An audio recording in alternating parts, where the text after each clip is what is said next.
Johan, bonjour. Bonjour. La bûcherie du pain. La bûcherie du pain, vous travaillez le bois. Oui, tout à fait. C'est ça. Et là, vous nous montrez un peu votre atelier.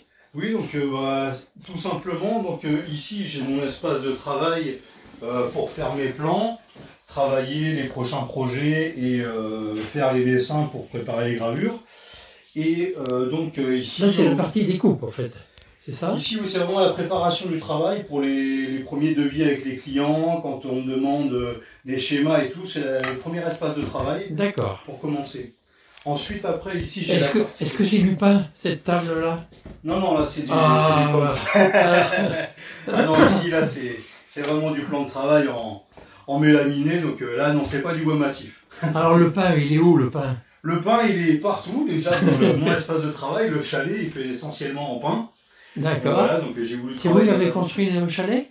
Je l'ai monté, voilà, je l'ai acheté, mais je l'ai monté, parce que c'est énormément de travail, et moi, je fais plutôt des petits objets, entre guillemets. Vous, c'est l'artiste, plus que l'artisan.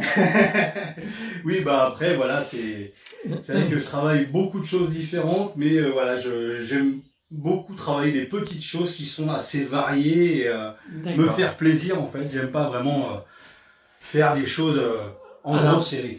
Les outils. Oh là là, vous avez des poinçons en quantité, vous avez des limes. Oui, on va dire qu'ici, c'est les petits outillages. En quantité. Et pourquoi autant de limes que ça? Oh, c'est pour les différents bois, les différentes finitions. Ouais, on peut travailler avec des limes à bois, mais aussi on peut prendre des limes à métaux pour faire des petites finitions. Comme des fois on mélange les matières aussi, différentes duretés. Donc... Le Stade Rochelet est à l'honneur. Oui, je me suis fait une petite pendule pour me faire plaisir. Et je revois le Stade Rochelet. Voilà. Ouais, c'est ma petite déco.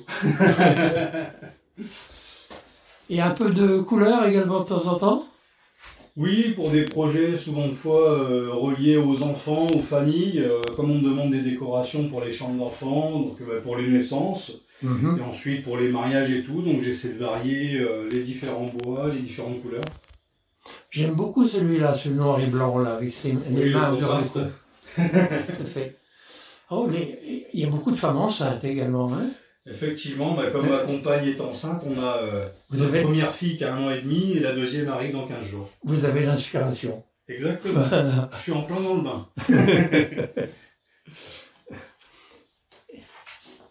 Et donc, ça c'est du vieux bois, celui-là. Exactement, donc c'est du bois du vieux chêne qui a 30 ans de séchage, que j'ai récupéré quand mon grand-père est parti. Et je le mets à l'honneur en fait sur des belles réalisations pour essayer de donner du caractère et lui rendre hommage par la même occasion. D'accord. Avec des planches de bois plus brutes également.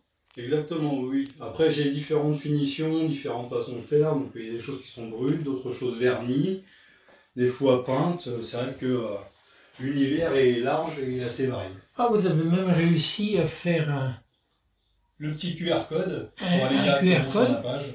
Ah, voilà, D'ailleurs, je le propose aussi pour d'autres professionnels qui peuvent être intéressés. C'est pas facile à faire, ça, quand même, pour que ça réponde bien ensuite le QR code. Oh, il faut trouver un bois qui soit adapté à ça. Bon, après, c'est vrai que sur des petites choses comme ça, là, c'est du contreplaqué. Mais voilà, il faut pas prendre des bois comme le pin, tout ça, qui sont vraiment trop clairs, qui répondent pas bien après à l'image. Mais plutôt des bois qui sont un peu plus foncés, qui vont faire ressortir les petits points du QR code. Donc, je travaille aussi à partir de photos. Donc là, vous avez la photo d'une dépanneuse, par exemple, qu'on m'a envoyée. Et la personne m'a demandé de lui reproduire dessus pour son beau-père. Et comment vous reproduisez? Donc en fait, j'ai une partie gravure laser. Toutes les découpes, je les fais à la main, les finitions aussi. Mais je m'occupe de la gravure au laser. Donc en fait, j'ai des logiciels où je transforme les photos grossièrement. Et ensuite, derrière, je fais toutes les retouches à la main. Donc je le travaille derrière et ensuite je lance la gravure laser qui me permet de retranscrire l'image. Ah ben vous montrez la gravure laser. Allez, suivez-moi.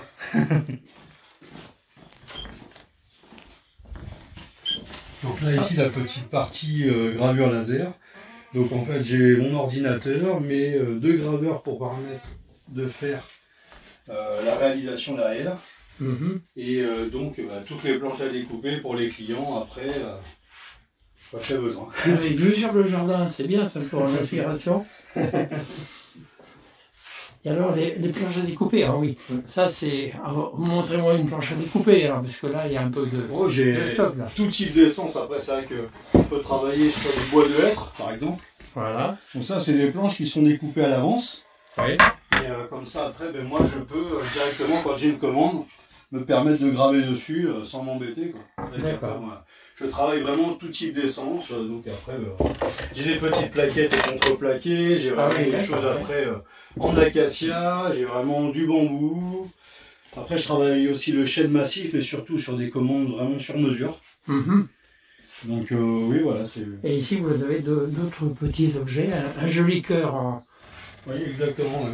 Ah, ça, c'est des projets en cours. C'est des idées que je fais moi-même. Donc c'est pas des commandes, mais éventuellement, si des gens sont intéressés, je peux les proposer, il n'y a pas de problème. Et des petits bijoux là-haut? Oui, j'ai des choses pour les enfants, des petits bijoux aussi que je prépare. J'ai beaucoup de choses variées. Avec des petits porte-clés? Exactement, des porte-clés, des marque-pages.